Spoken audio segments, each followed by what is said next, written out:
Startup grind starts in 2 minutes. Okay, come on in. Come on in. Come sit right at the front. So my name is Derek Anderson, and I want to welcome you to Startup Grind. We started hosting events like this about 3 years ago in my 1,000 square foot office in Mountain View, and we will now do about 250 of these events around the world this year. Every continent and every city that we find good people to work with. So Adam Goldstein is a native of New Jersey. He graduated in 2010 from MIT with a computer science and mechanical engineering degree. In 2010 he also co-founded Hipmunk, which has raised more than $20 million from investors like Ashton Kutcher, SB Angel, Y Combinator, and many, many others who you have heard of. Let's give a big Startup Grind welcome for Adam Goldstein. Here we go.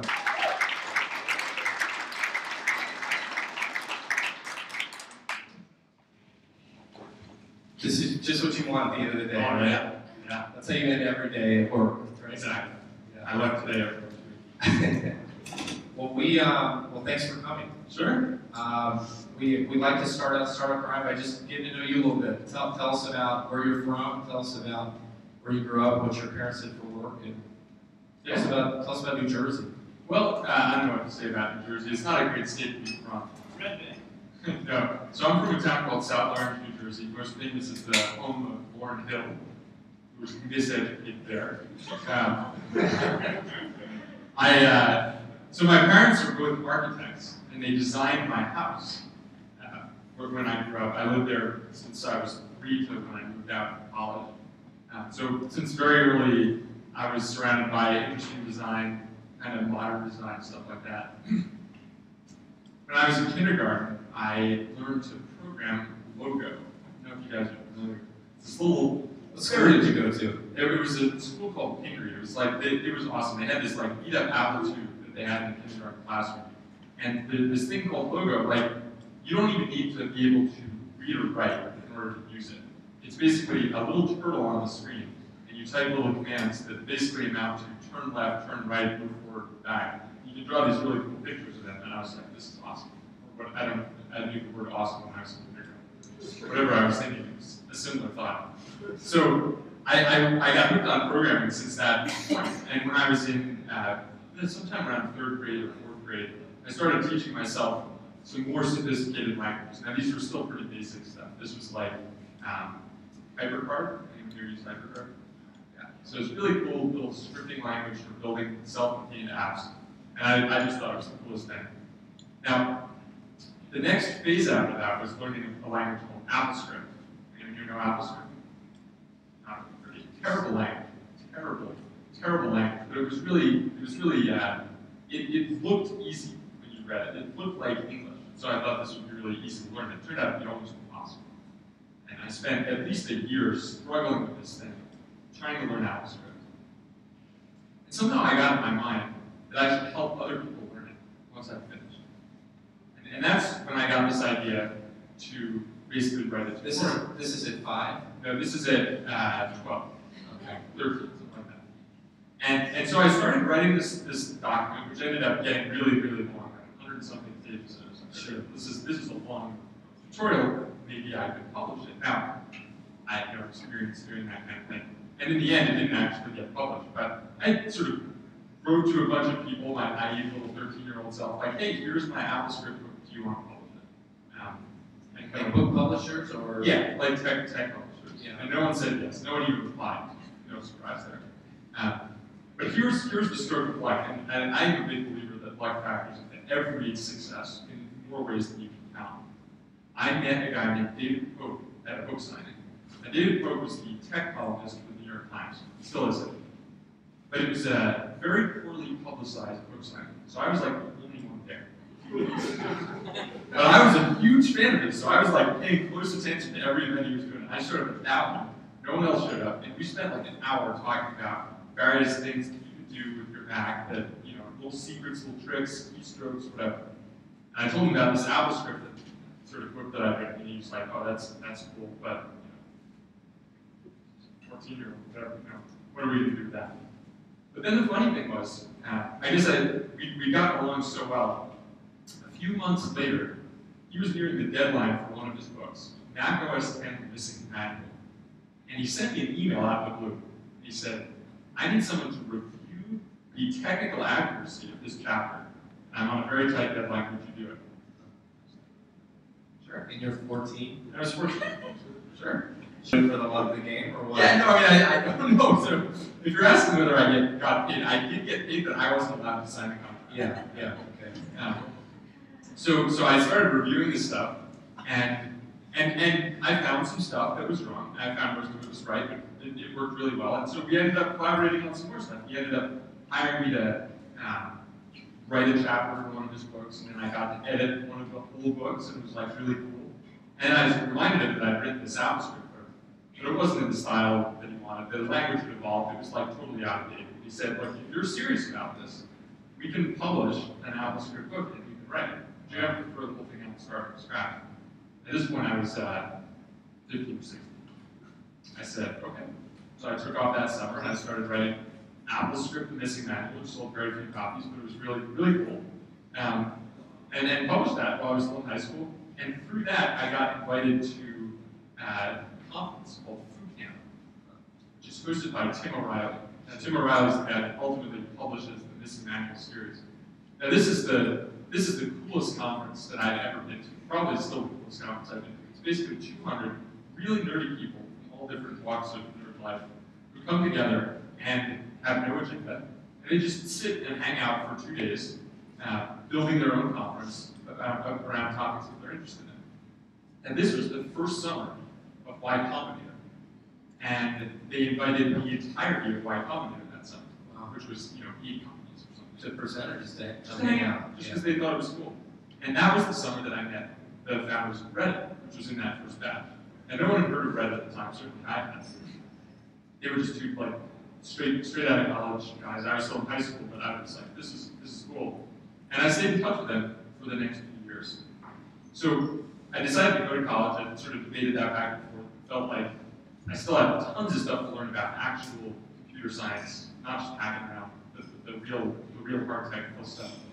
And so I went to MIT. I completed a ECS and MechE degree, and then I graduated. But during that time, I really was thinking hard about what I wanted to do afterwards. And I had a pretty strong inclination to do something related to entrepreneurship, the internet, software, things that I touched in various ways before. The thing that really held me back is that I didn't have a good idea for most of my time in college. I really felt like I could force something, but I didn't have something that I really felt excited about. Then there's this interesting other thread. When I was a freshman, I discovered the debate team, and I fell in love with it. I just really enjoyed the competition, the ability to practice a totally new skill that I had never experienced. And this was during sort of the fortunate times. We got grant from the school to start traveling to international tournaments. It was like, these were in very obscure places. The World Championships one year were in Botswana. So one of my responsibilities as the captain of the team was booking all the travel. Sure. And I found the experience really exciting at first when we were traveling to, California. Once we started doing these really complicated trips, and I was booking for 5, 6, 7 people at a time, I started spending hours searching for flights and hotels online. This is what year? This is your this is junior year, yeah. It was only my senior year that I really had the moment of realization where I said, this sucks, and I want to start a company, and maybe I can start a company that makes this not suck. So that's when I called up Steve Huffman, my old friend from Reddit. I knew that he'd finished at Reddit and gotten acquired, just done amazing stuff. He was looking for his next thing.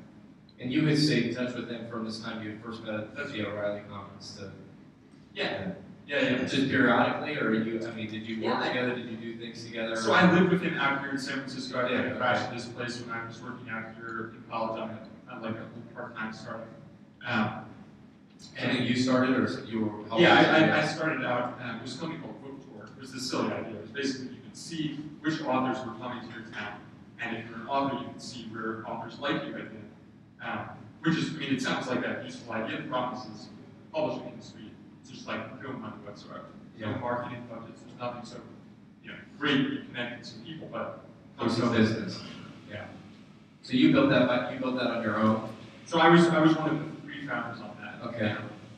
That was funded or not funded? We got a little bit of funding from Amazon. Okay. But it ended up not going. Okay. But in the context of that, so one of my co-founders on that company was a guy named Chris Anderson, who's one of the, he was the editor of Wired. Yeah. And Wired was part of Condé Nast, which was a company that bought Reddit. And so I managed through his connections to work out of the Reddit offices, even though I wasn't an employee of Reddit working on this product. It was awesome. So I got to hang out with those guys. I lived with Steve, so we were pretty close with that. Can I just ask you one more question? How in the world did you meet Chris Anderson? Because he's not, I mean, was that through MIT or was No, that was through Paul Graham from Y Combinator. Okay. So Paul, whom I also met at that conference that O'Reilly had, Paul and I stayed in touch. And I've gotten their startup schools, all that kind of stuff. So I don't remember whether I sent Paul, or Paul sent me, or Chris sent Paul, whatever. Somehow I got connected. So I knew those guys for a while. I called up Steve and I pitched him on this idea. Now, there are a lot of people who whitewash the founding stories of their company. I'm going to tell you straight up, Steve was very skeptical. He thought this was a terrible idea. Why? That's not what he said in the last interview I saw. I mean, he was like, oh, I was on board right from the beginning. Really? No, I'm just okay. Yeah, he's usually pretty honest about it too. Really, what he said to me was, why would we enter into this incredibly competitive market? Sure. Where there are all these huge companies that have been around for so long. I said, look, that question is the reason why it's a good idea. They are huge companies, huge opportunity, and they're all sucking at it, right? They're just terrible. Have you used, insert name of travel site X? And he said, yeah, actually I have. Because at the time he was long distance with his fiance, now wife. Because he was out here and she was in medical school in the East Coast. So he was buying trips, every couple of weeks and going through exactly the same process. So what we decided was, look, we're going to give this thing a try. Yeah. See where it goes. We're going to try to build something that we would prefer to use over any of the other sites out there. Then we'd launch it, and we would see if people also like it. And we had this deal from the beginning, like if people don't like it, we'll do something else. And this time, probably Steve gets to choose what it is. So we sat down, just the 2 of us, in my living room, summer of 2010, literally the day after I graduated, and right after. We started hacking away and hacking away. It was terrible. The first 20 versions of the product were so bad. You haven't released any. We haven't released any yet. Yeah. It was all text. It was like basically a spreadsheet of flights, and we had some trains in there too. But it was hacked together. We didn't have a legal source of data. Yeah. It was all scraping off other sites. And for a while, we were wondering whether we'd actually be able to get something together. Then a few lucky things came together. First, we ran the first prototype by a guy named Paul Buchheit, who's now a partner of Y Combinator at the time, who's just known as like this amazing dude who did this guy that started Gmail, amazing product sense. And he gave us some very specific feedback on why he would use it and what he thought would be more useful. We kind of processed that for a while. The second thing was I started cold calling and emailing all the major online travel agencies to see if someone would be willing to give us the data that we would need in order to actually launch this legitimately. And none of them did. For free? I mean, were you kind of bluffing, saying, hey, we would potentially pay for it, but no, at that point I was just asking, like, hey, do you have the technology, an API or something that we could hook into? Yeah. And no one replied. It's pretty consistent story throughout the thing. So eventually I got fed up and I said, I've got nothing to lose here. So I did this trick. I don't know if any of you have ever done this. One of my favorite tricks. I sent an email to Orbitz because they powered a couple other sites. I said to them, hey, I'm going to be in Chicago next Tuesday. We should meet up.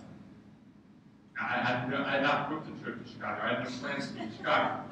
But I figured maybe that would, convince them that it was worth meeting. And it did, actually. So they replied within a day or something. And they said, yeah, okay, let's meet here this time. Now, by this point, we'd actually made enough progress on the product that it was something I would not feel totally embarrassed about. There was the very beginnings of this kind of visual presentation that we had. Yeah. It worked for some, definition of working. And so I had a demo that I could show, and I did. And they said, oh, this is, yeah, we can hook you up. Huh. Great. So we negotiated. It was very sort of unfavorable contract for us, but we had no choice. You weren't trying to make money, or were you? Yeah, we were. You were trying to make money. Yeah, so basically the deal was we connect to Orbitz, they give us the data, and then if we send them customers, then we get a cut of that Referral fee or commission. something. Yeah, exactly. We kind of polished it up for another 10 sleepless nights, and we launched the thing, and we held our breath. And we didn't really have a specific number in mind for what would constitute success or not. Well, in your timing, so from the time that you first talked to Steve about it to this day was roughly how long? The time we first talked about it, probably 6 months. Okay. From the time we actually started working on it was 2.5 months. Okay. And you're not, obviously, you have no revenue, you're just what? Are you living together, or are you? Yeah, so we actually were super lucky. My aunt used to live in San Francisco. She had some friends who had a spare 2-unit house that they were looking for. It's just spare. Yeah. Like, I guess they've been intending to try to rent it out or sell it for a while, but just hadn't gotten around to it. It's like perfect location, 2 totally separate units, but they're in the same building, so we had privacy, we could, walk to each other. So it was great. So we were working out of that front. So 2.5 months into Y Combinator, we launched this thing. But so you got accepted. When did you get accepted to Y Combinator? This is when you first decided to start working on it, or? Yeah, so we got accepted, and then we started working on it. Okay. We had the idea before we got accepted. Okay. So what was that process like? Is that just, hey Paul, can we come show you this, or is it, hey Paul, we're doing this, oh Steve's involved, you're involved, and I'm in? Or was it, did you show it to him, or did we didn't have anything to show. This was still in the idea phase, but yeah, the 2 of us, we flew out to California, we told him we were going to be out, and so asked him if we could just catch up, told him what we were up to, and we worked out some kind of arrangement. We didn't go through kind of that like standard application process. If you've been through YC before, there's like something back. Is there a website, or is there like a URL? Sure. That'd be too easy, right? So anyway, through that process, through Y Combinator, we were one of the few companies that hadn't written anything when we started, and basically built it over the course of that time. And then we launched it. And now, that was probably the scariest day of mine and Steve's life, because we'd invested a lot of work in this thing. And although we told ourselves that we were just going to try it and see what happened, we were very proud of it, even though in retrospect it was pretty bad. So we were really hoping that people would like it. And we launched it, and we were hoping it wouldn't break. All sorts of standard things you worry about. And it didn't break, and people really liked it. So we went from 0 to thousands of searches in the first day. And we didn't that was totally free. It's not like we put out a big marketing blast or something like that. Well, where did that come from? Were you at front of Hacker News, or were you? Yeah, so Hacker News. Emailing your friends, or what was it? Yeah, so we emailed our friends, front page of Hacker News. We TechCrunch. Then it got picked up by like Time, mainstream publications. They all wrote the same thing. They said Hipmunk takes the agony out of travel. Yeah. Now, funny story. The word agony, which is how we sort our flight results, that's a word that we decided on the day before we launched. The word that we used in our alpha and beta was suckage. And we decided that no reporter would actually write a headline or an article when the subject matter was suckage, so we changed it to agony, and then they all wrote about it. So that was what drove it, was just sort of this blast of press. And again, it's all luck, right? There are certain times of year when reporters are writing about travel. Yeah, think of a subject area that reporters write. You're kind of your angel list of investors are the who's who of Silicon Valley and kind of tech investors, SB Angel, Ashton Kutcher, Paul. So how do those conversations take place? So you're in the middle of Y Combinator, you're going through the program. How does one get a meeting with Ashton Kutcher? Like tell us just the logistics of how something like that even happens. Well, so Y Combinator runs these demo days. Yeah. Demo days where they bring in a bunch of investors, whether those are firms or whether they're individual investors or whatever. They basically show off the startups that have gone through the program. Now, luckily, Ashton was at demo day. So you hadn't met him before that? I met him before that. And so were a bunch of other of our earliest investors. And they kind of watched the demo and they were like, this is cool. And we at that point had 3 or 4 days worth of data. It's up and to the right. So, you know, little did they know that every startup goes through this kind of burst at the beginning, and then, you know, the day after that, because there were press writing about it that day or whatever. And then into the slow, you know, end of year travel seasons, and then I think there were a bunch of investors that kind of felt like they might not have realized quite how seasonal this industry was and all that stuff. But we ended up getting quite a great group of people together just from that initial demo day. And from there, we had the introductions that we needed to went out to raise more money. Okay, so you have this initial press and kind of coming out, and your co-founders, you know, was the founder of Reddit, so that's giving you a lot of action too, probably. What happens then into the spring? What are the next kind of key points for you guys in terms of traffic awareness or getting the word out, or was it certain features that you implemented? It was still features at that point. I mean, the traffic started growing again once we got out of December. December's just no one's booking travel. They're all traveling for the holidays. They've already booked it. Once we got into January, February, March, we were really ramping up. The awareness was great. Word of mouth was spreading. We didn't do any kind of advertising or anything like that. Then we started rolling out more features. You know, the first one was hotels at the flights. And hotels, if any of you are familiar with the travel industry, the travel business, for all intents and purposes, is the hotel business. There's very little profit available in the airline business for anyone. Certainly the airlines don't make any money, and people that sell their stuff barely break even. Hotel business is a bonanza. The commissions in hotels are like 10% plus. And hotels are expensive, so that's a lot of money. So that's what we moved to next, is building up the hotel feature, functionality, while not losing sight of the flights, because the best way to get people to book hotels is to sell the flights. Get people on the job. So we spent a lot of time iterating on this product, releasing, you know, incremental improvements as well as significant feature and functionality improvements. And we rolled out mobile apps, all that kind of stuff in a pretty short period of time. Honestly, we didn't have a strategy. That was a mistake. I think we could have used one. But we didn't. We got really lucky that people who saw our product early were very vocal kinds of people.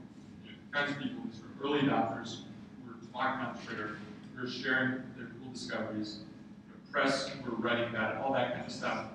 I mean, even to this day, most of our traffic comes from organic, word-of-mouth sources. You know? So, yeah, I think we would have been better served if we had this sort of AdWords arbitrage model planned out from day one or something, but we didn't. So far, so good. Talk to us about branding, because you had this kind of, you've had a focus on brand since the beginning, whether that's your mascot or, you know, where did that all come from in terms of why did you, when you created the technology, why did you also think about your brand so early, and kind of what have been some of the value adds that you've gotten from that? I wish that I had a better story to this, but I think it's a pretty good story.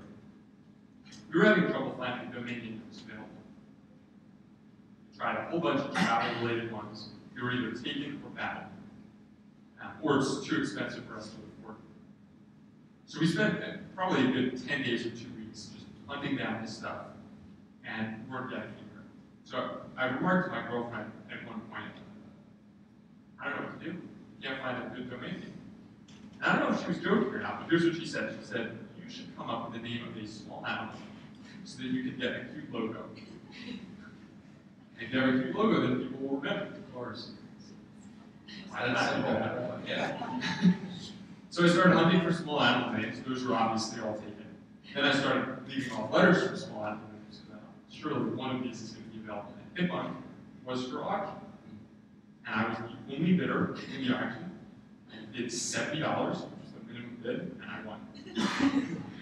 So I said to Steve, hey, I got Hipmunk.com. What do you think? He's like, well, that's better than the last 200 that you sent me, so let's go with that. And if we found something better, then we'll switch to that. But we never found anything better, and we did get a really good mascot. And people really like it. I mean, you wouldn't believe. We did this survey of our users recently, asked them, what are the things that you like about Hipmunk? Like number 3 or 4 was your mascot. I had nothing to do with it. I didn't draw the mascot, I didn't place it anywhere. Who did draw it? Alexis, Steve's co-founder, right? Yeah, very talented, cute animal drawer. He did the Reddit alien also. Yeah. Yeah. So I mean, is that part of that? I mean, how critical does the Reddit community? You guys now, you have ads. You guys see ads on Reddit all the time. Yeah. How important has that community been to your site? Have you brought them in, or what percentage of your site comes from Reddit? I think it's a small percentage, but it's very vocal. Hardcore, yeah. Yeah, exactly. So I'm really glad that we had that connection. Another kind of just lucky situation that Steve and I knew each other. He was, super well respected on Reddit, so we got the front page of Reddit when we launched it, that kind of thing. But the logo, I don't know what to say. It wasn't like either of us is a marketing or branding expert. It was just like, okay, yeah, good logo, maybe people will like that, right? Yeah, they did. And they did. And it's great because we've got this little cookies. You see the, there's a, You got a chipmunk flips in there?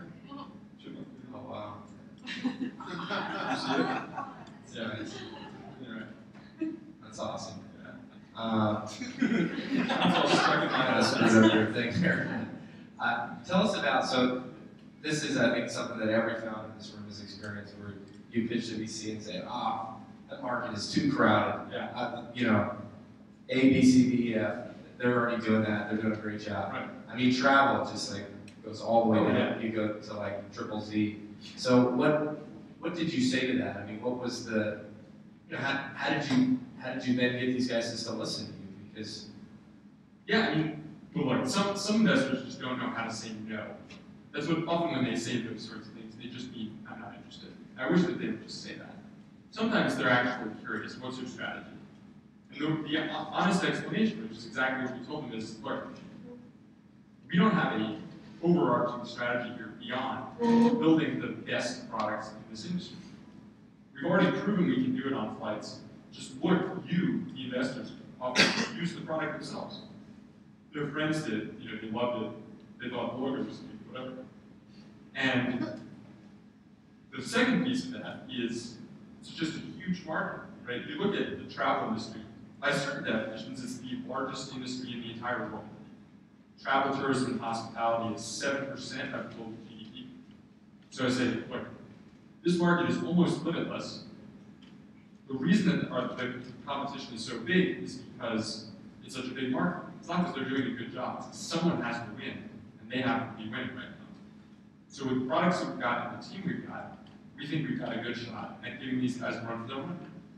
And in the scenario where we succeed, multi-billion-dollar opportunity. In the scenario in which we come in number 10 or number 20, still multi-hundred-million opportunity. You have to be pretty damn skeptical to think that we can't have a decent shot at that. And that was usually enough to get interested. Yeah, virtual, pretty good players there. And maybe you're saying that the quality of the competition was such that, hey, there was this opportunity for somebody to come in and do it right. Yeah, exactly. I think that the trend that I noticed, even during the time that I was booking travel, is that all of the sites started compromising about the same time. They compromised in really serious ways. It wasn't just that they were putting in pop-up windows, showing you results that really weren't the ones you'd asked for, but someone was paying them good money to do it, so they did it. It was more subtle things, just they lost their attention to detail. There wasn't the same polish that their sites had. They got slower, or whatever it was. And I said since the beginning, we are here to build a product that's great for customers. I don't care what the airlines or the hotels think. They might not like the word agony when we describe their airlines that way. Well, tough, because that's what it is. And a lot of our competitors would never have risked that because they are, almost in the pockets of the airlines and the hotels. In some cases, they're owned by companies that are sort of necessitating these kinds of compromises because of the systems that they use. So I felt like since the beginning, we had a unique opportunity because of where our focus was. It wasn't on satisfying the suppliers, it was on satisfying the consumers. Is it different too? Because Hotel Tonight doesn't have to fail in order for you to be successful. Yeah, and I'm good friends with the CEO of Hotel Tonight and TripIt, like all of these different things in the travel ecosystem. In some sense, we're competitive, but really, we're not going to steal users from each other. We're going to steal from the big guys. And the reality is that even when we steal them from the big guys, chances are they're still going to use them anyway. Because the average, this is crazy to me, the average American searching for travel searches 5 different websites and does a total of 20 different searches before they actually book a trip. So it isn't winner take all by any means. What about, so I worked at Electronic Arts for 4 years, and when I worked at EA, I'm always booking on United, no matter what, right? I gotta get the Premiere. I gotta keep my point up. Yeah. It doesn't matter what the cost is. I'm in a big company, no one cares, everyone's doing it. But if I'm a founder, if I'm a mother of 2, if I'm price conscious, how do you guys compete with that? Because Hipmunk, it seems like you guys have designed it for the experience, and you've said, well, hey, is your time worth, is your 3-hour layover in Denver worth $20 or something? Right. But my experience is it could be much greater than that, right? Is it worth $100? Right. It is worth going to Denver. How do you guys reconcile that, and how important is it in these industries? How important is price? Well, the funny thing is, before we started, no one had ever tried sorting by anything other than price. It was just assumed. You could, but no one defaulted to that. Exactly. No one defaulted. And no one defaulted to anything that, no one even included sort that tried to incorporate multiple factors into a single sort algorithm. It was either price, or number of stops, or departure time, or whatever.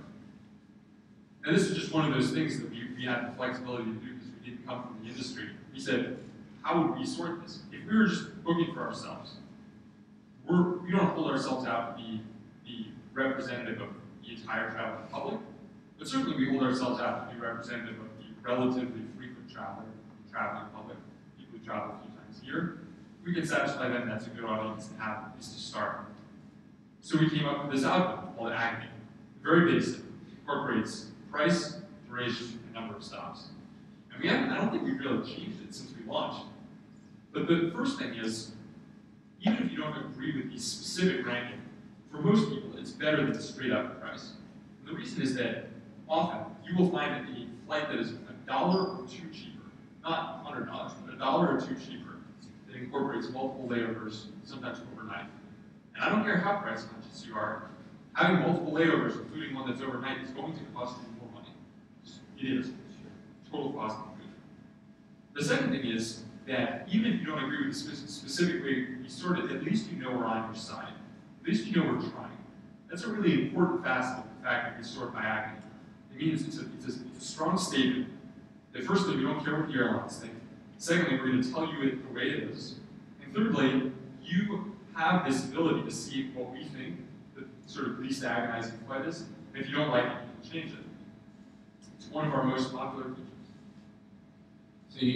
So you start in flights, margins are bad, business is bad.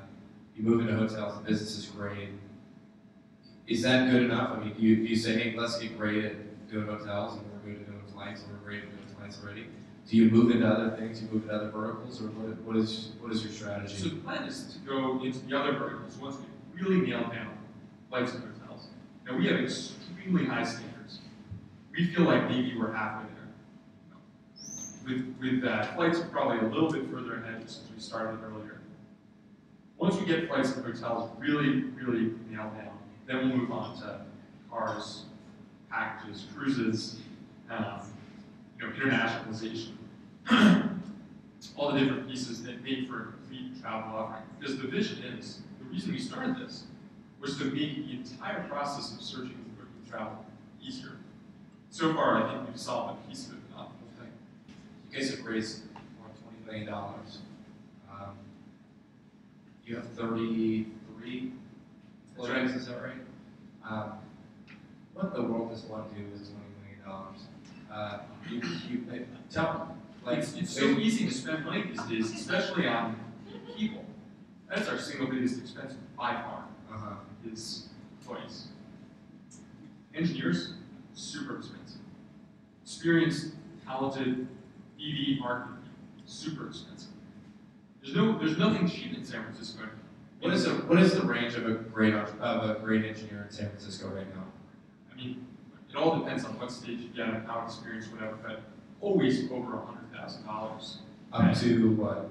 Up to, I mean, I don't know. I'm not going to tell you the top of our range, but I know there are plenty of companies that are paying 200 plus for their best engineers. Yeah. And that's just the way it is. Yeah. And you know, sure, you can get people down a little bit because you're giving them some equity, but equity also, you don't want to give up too much of that because then you won't have enough to give the other people. So that's the biggest expense. That's what you do at $20 million. You hire a bunch of people. Yeah. And how big does your team need to get to kind of hit the next phase of your vision? Well, so we're going to add probably another 10 people this year at least. All engineers? Mostly engineers, yeah. A couple designers. If anyone in the audience is or knows engineers, designers, these fun. You become Adam's good friend. And then you know, next year probably another 20, 30, who knows. So that, yeah, that's the biggest expense. And there's a lot of moving parts in the travel business, right? It's not like just building a self-contained app. We got to do negotiations with all the airlines, all the hotels, travel agencies. That's what the team for. We got to, you know, build up email lists so we can stay up in contact with our loyal users. You know, be present on Twitter and Facebook, all these different kind of marketing channels. That's a team for. We've got to build the product. You know, we've got 4 people on the front and 4 people on the back end. So we've got all these connections to different airlines and hotels. It's just a lot of work. Our people are really good. You know, at a bigger company, at an older company, they might have 3 times as many, 4 times as many people in each of these roles. Sure. But it's still, you know, 32 people. We still feel like we're chronically understaffed. Yeah. Tell us a little bit about. Love to hear more about your experience with Y Combinator. You have this kind of unique relationship with Paul Graham or Jessica or Paul, Gmail Paul, yeah. Blue Light. And tell us. What are the strengths that these people bring? They're all totally different people. Yeah. But like when you think of Jessica, when you think of PG or Paul, what kind of first comes to mind? I have a very different opinion on why Y Combinator is great than other people. Tell us. Well, I'll tell you, most people think, you know, you get all these investor introductions, all these connections, all that stuff. It's true. It's true. But I'm a believer that if you work hard enough, you can get an introduction or a connection to whoever you want. So like about, it might take you some time, but you'll get there. The thing that you can't reproduce is the environment of Y Combinator. The fact that they brought together, in our case, it was like 60 unbelievably talented companies. These are smarter people than the smartest people that you do in college. And they have them all meet once a week. And you basically sit there feeling embarrassed at how little you've done compared to everyone else. And I'm sure they feel the same way. Your company, or you mean leading up to that point? Oh, but in particular, your company. You know, week to week, that company has pivoted 3 times and built, you know, and they're already, you know, $2 million in revenue per year. Whatever. It might be a slight exaggeration, but it might not be these days. There's just some incredible companies there. So you go to that and you just feel like the bar is raised every time, and that you gotta sprint as fast as you can to keep up. And it's incredibly motivating. And the fact that you're just a small team, you know, 2 people in our case at the time, means that you can move really, really fast. You can do whatever you want, and you can come back next week and show it off. So I think the biggest value of Y Combinator is that it sets your mental expectations. It gives you so much motivation that you have no choice but to launch within a couple months. I don't think we could have gotten this thing out the door in 8 months if we hadn't gotten the door. It's just like a time bomb. What, in terms of the other engineers that were there too, some of them ended up, you know, the teams that were there, those are people that you're friends with, I guess, or the people that have joined your company or that you support or work with. Are there other companies that want to launch at the same time? Yeah, so, you know, I stay in touch with some, not as many as I'd like. It's just, some of us are up here, some of us are down in Peninsula, whatever.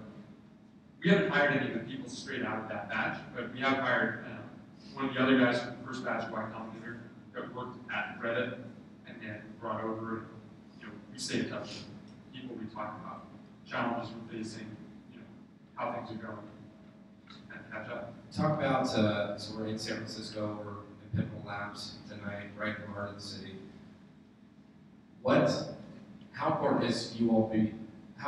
has it for you to be in San Francisco to build this company than to be somewhere else? Has it been critical? Has it not? Could you have done this in Palo Alto? Could you have done this in New York? I think yes. I think those two probably yes. I think there's a few places we could have done it. There's here / Palo Alto. There's Seattle, Albuquerque, Seattle, New York, and Boston. I think those are the only ones. Okay. The reason is because there are these little pockets of travel industry expertise spread around the country, online travel expertise in particular. The thing is that as much as I like to brag on the travel industry, we're also part of it. We need to know the language, we need to know the people, we need to know who we're going to do partnerships with. If we hadn't had those early connections, those early investors, advisors, who knew the travel industry inside out, we wouldn't have gotten to where we are today. We wouldn't have gotten the deals done. We wouldn't have gotten the sort of understanding of consumer behavior, any of that stuff.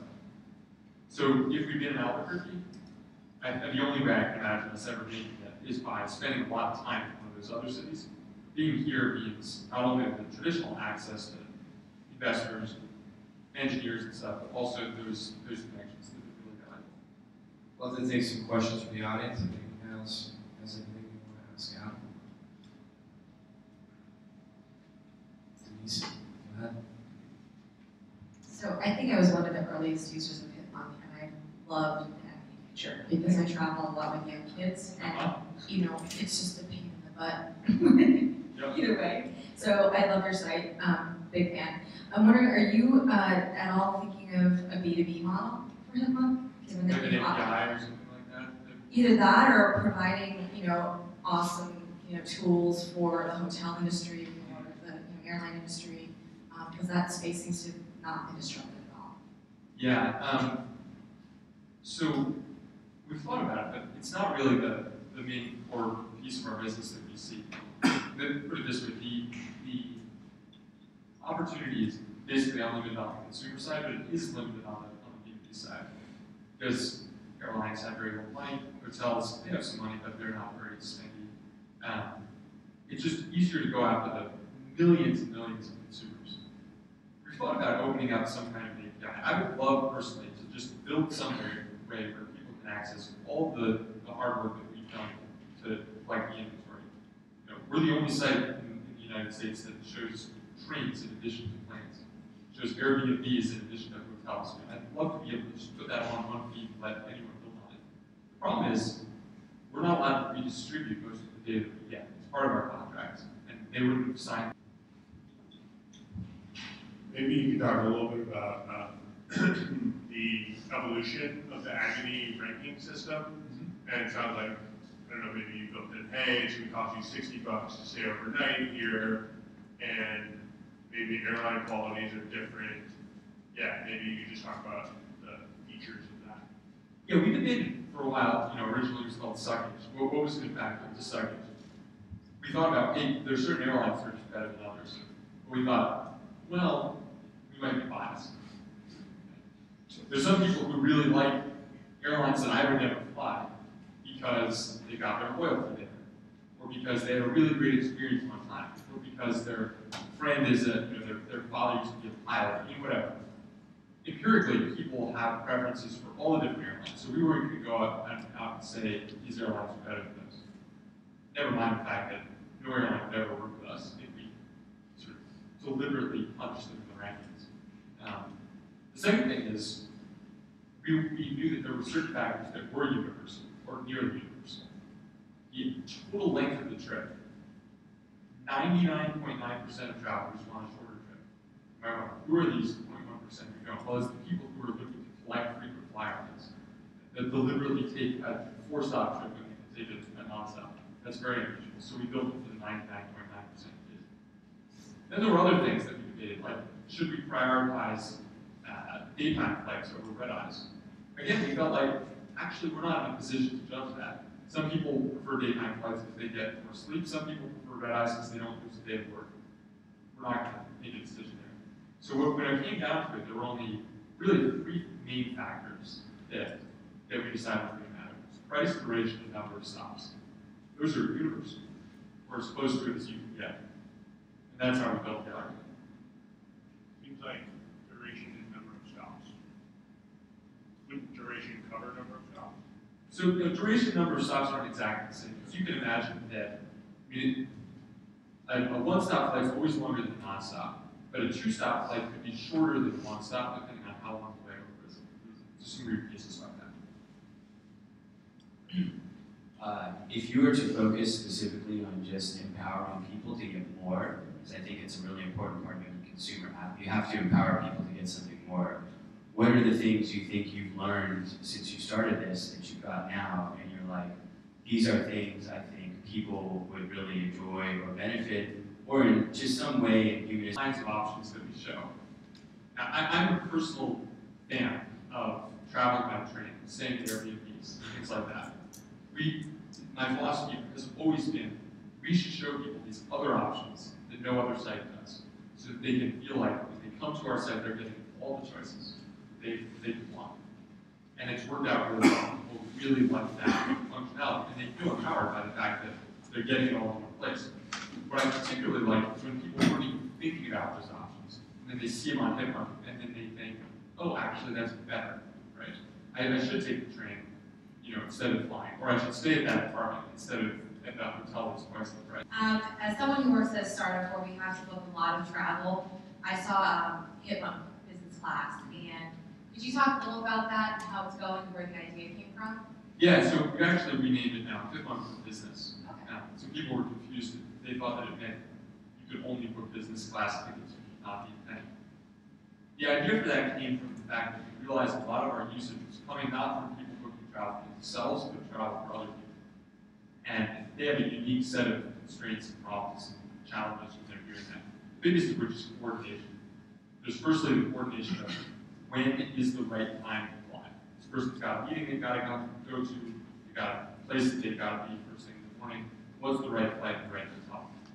We solved that by integrating with people's calendars. So you can see which flights will get you in time for your meeting, and you can see which hotels are located near your meetings. It's like very useful for assistants or for people who are looking for business travel for themselves. The second coordination problem is a lot of business travelers are really particular about which airline they fly and where they stay. Like real prima donnas. I don't know if any of you have ever been. They would spend, to Derek's earlier point, $1,000 extra to be on that airline's flight because that's where they've got frequent flyer miles. So what we built was this kind of tool to collect a series of options without committing to any one. So an assistant can basically say, these are the 3 or 4 flights I'm thinking about. Before I book it, can you tell me which of these you like? And it generates an email to them, and they can book it, or they can sort of buy it once they want. There's some other features, but those are the kind of our key things just to make assistants' lives easier. And it's done pretty well. I mean, it's still a much smaller portion of our usage than the regular consumer, people coming in to book their own travel. But they're also more frequent travelers. So I'm glad that we've got them as part of our user base. As you said before, that you started off, you didn't have a marketing strategy. Now, as someone that's beginning in the travel industry, what marketing strategy would you recommend for travel startups that are also trying to do exactly what you're trying to do in improving that entire experience? Well, I think the key is to find a strategy that isn't already being used by someone. For us, it was product. We're going to perfect the product. It's going to get us usage through word of mouth. On a mobile app, it's going to get good reviews, and that's going to drive it higher in the rankings, which will get more downloads, sort of virtuous cycle. That's one strategy. I don't hold that out to be the best for anyone, but it's worked for us. You look at the companies that have come before, Expedia, Priceline, Kayak, they took advantage of the fact that there was still a lot of inefficiency in online search marketing, Google AdWords, things like that. So they were able to bid relatively low amounts to get people in who would spend good money. Those days are over. The costs for acquiring users from Google are through the roof. But you see other things going on. Really interesting distribution techniques, not necessarily in travel, but in other businesses where people are using social networks to quickly spread to a whole group of new people. People who are using traditional marketing, TV and radio. A lot of travel companies doing that now. So, I think the key is just to figure out, depending on what piece of the travel industry you're in, survey what everyone else is doing and then do the opposite. I have a question. So you said, you were using the travel sites, you guys, and it just sucked, and so you decided, all right, I'm going to design something better. But you also mentioned later, the travel industry is this massive industry with all these rules, and you're completely outside, you don't know anything about it really. Right.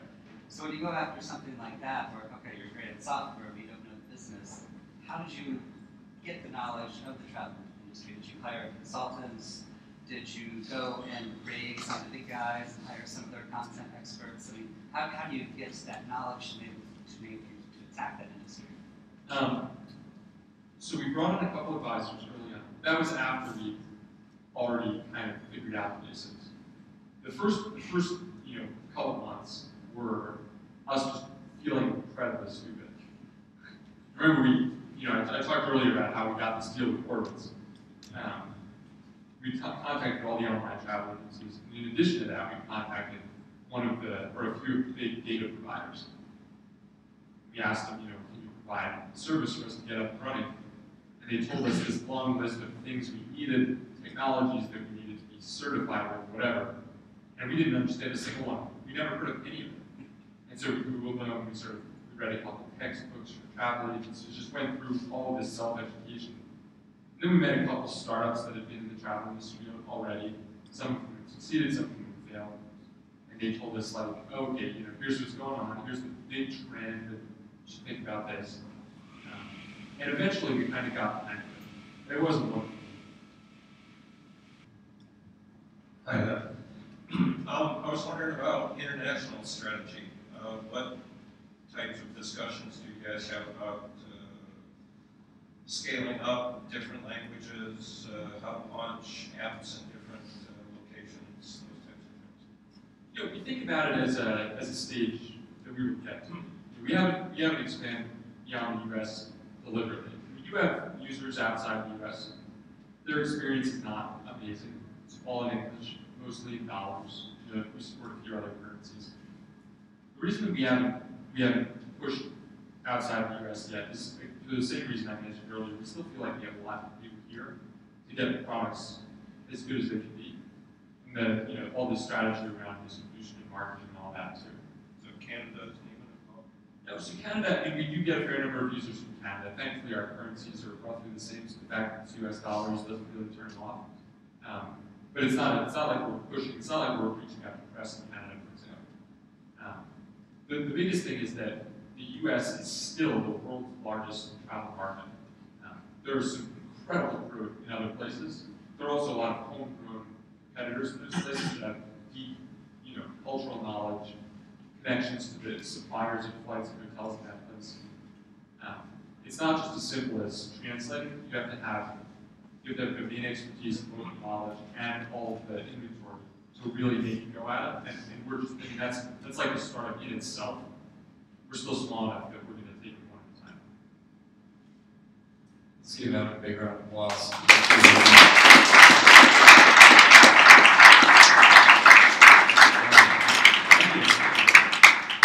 So we like to do one thing here, and we'll let you break up. First of all, you want to do it?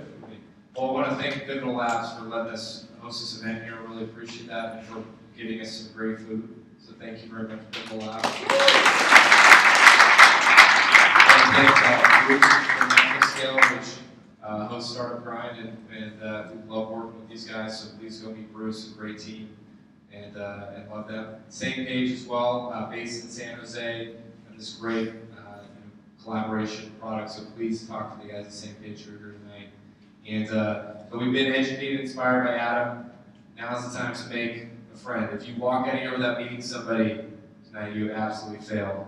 So, so you got 10 seconds to just quickly tell us who you are. Tell us if there's some value that you can provide or ways that you can help other people in the room. John in the back, go ahead. John was one of the original big power users. He's actually quite well versed in social media. Well, I actually read it too. Anybody else? Rod was one of our first speakers ever, like 3 years ago. Rod is the godfather of the EA Sports brand, Electronic Arts. So he's a very, very accomplished guy. Grateful to have him. So you want to say anything about what you're doing now, Rod? Well, I would say you definitely want to get a cute animal as part of your business plan. Yeah, please. Little loud, go ahead. My name is Max Yoki. I'm with Good Old Max. For those of you not familiar with the company, we're a software consultancy. We do a ton of work with startups, with all their companies. In 2012 alone, we built 107 products. Most of those with startups. So we have clients in both like Twitter, Salesforce, Hipmunk, Camp. The list goes on and on. Really excited to have you guys here. Maybe something that we enjoy the event. Thank you. Anybody else? Quickly? Go for it. Yeah. My name is Bob. Doing a startup called Himpmunk. It's location-based customer service. We're just a couple months away from launching, but I'd love to expand the team. So anybody who's interested, talk to me. Welcome. Okay, let me give one or two shout outs here real quickly. First of all, Francisco Cruz, our community manager, he sat downstairs the entire event. So. Thank you. And then let me just thank Denise Terry, who's sitting here on the front row. Denise, I originally met Denise about a year ago. She was the first person to ever sponsor a Startup Grind ever. And then she's now, she left the company that she worked for. She has worked with us for about 9 months, and she just this week, she came in and she said, hey, guess what? I'm taking the advice of all these great speakers. I'm going to start my own company. I'll be a founder. And I'm like, what? That sucks. But then it's like, no, that's awesome. So, we're so excited for Denise. She is, I'm going to let her say what she's doing, but she is, has been an amazing part and continues to be an amazing part of what we're doing. So I want to just give Denise a big round of applause. So I was the first ever marketing partner to drink the Startup Grind Kool-Aid a year ago and write Derek a very big check for my former company. Best thing I ever did, and I left that company, came to help Derek and the team out to really grow Startup Grind to the next stage. I think we were 5 chapters when I sponsored you guys, and we're now like almost 50, which is amazing in the last year. But I actually have been drinking the Startup Grind Kool-Aid every month for the last year, and so I'm now a co-founder CEO of a very early stage mobile health startup. So we're hiring developers and designers and all sorts of people. So if you're passionate about women's health, family health, mobile health, please come see me. I'd love to hire you. Thank you, Denise. All right, thanks you guys. Peter, you want to say anything? Close it out, or? Yeah, sure. I just want to say, I used to be Startup Grind's #1 fan, but I've been promoted recently #2 or 3. To who? Who got bumped up? John, of course. Hey, he seems like him with that look on his face. Not the guy helped early stage startups get enterprise customers and partners. If you don't know anyone, go meet Peter so you don't fail tonight. Thank you. Thanks, Al.